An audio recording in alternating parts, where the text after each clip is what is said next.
மேட்டூர் அணை 100 அடியை எட்டிய நிலையில் தண்ணீரை எதிர்பார்த்து காத்திருக்கும் கல்லணையில் மதகுகளுக்கு வர்ணம் பூசும் பணி நடைபெற்று வருகிறது.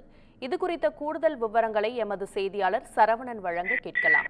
வணக்கம் சரவணன், இது குறித்த கூடுதல் விவரம் என்ன? வணக்கம் சுகன்யா. தஞ்சாவூர் மாவட்டம் கல்லணை புதுப்பொலிவுடன் பெரும் கல்லணை மதகுகளுக்கு வர்ணம் பூசும் பணி தீவிரம். மேட்டூர் அணை தண்ணீர் எதிர்பார்த்து கல்லணையில் மதகுகளுக்கு வர்ணம் பூசப்பட்டு புதுப்பொலிவுடன் பெற்று வருகிறது. தமிழகத்தில் நெற்களஞ்சியமான காவேரி டெல்டா மாவட்டங்களில் தண்ணீர் தேவை பகிர்ந்தளிக்கும் அணையாக கல்லணை உள்ளது. ஆண்டுதோறும் ஜூன் 12ஆம் தேதியன்று மேட்டூரில் இருந்து காவிரி டெல்டா பாசனத்திற்காக திறக்கப்படும் நீரானது திருச்சி முக்கொம்பு வழியாக தஞ்சாவூர் மாவட்டம் கல்லணைக்கு வந்தடைந்து கல்லணையிலிருந்து ஜூன் 16ஆம் தேதியன்று குறுவை சம்பா தாளடி திறக்கப்படும். ஆனால் இந்த ஆண்டு மேட்டூரிலிருந்து போதிய நீர் இன்று திறக்கப்படவில்லை. இருந்த நிலையிலும் இயற்கை கர்நாடகா நீர்பிடிப்பு பகுதியில் மழை பெய்து வரும் நிலையில் மேட்டூர் அணை நிரம்பி வருகிறது.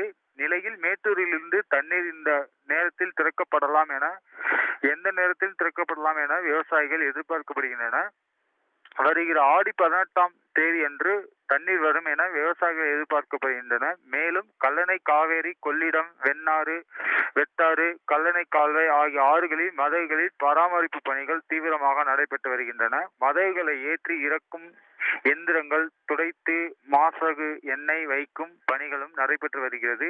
மதகுகள் அனைத்தும் வர்ணம் பூசப்பட்டு கல்லணையில் உள்ள கரிகாலன், அகத்தியர், காவேரி அன்னை, ராஜராஜ சிலைக்கு வர்ணம் பூசப்பட்டு மேட்டூர் அணை தண்ணீரை எதிர்நோக்கும் புதுப்பொலிவுடன் பெற்று வருகிறது.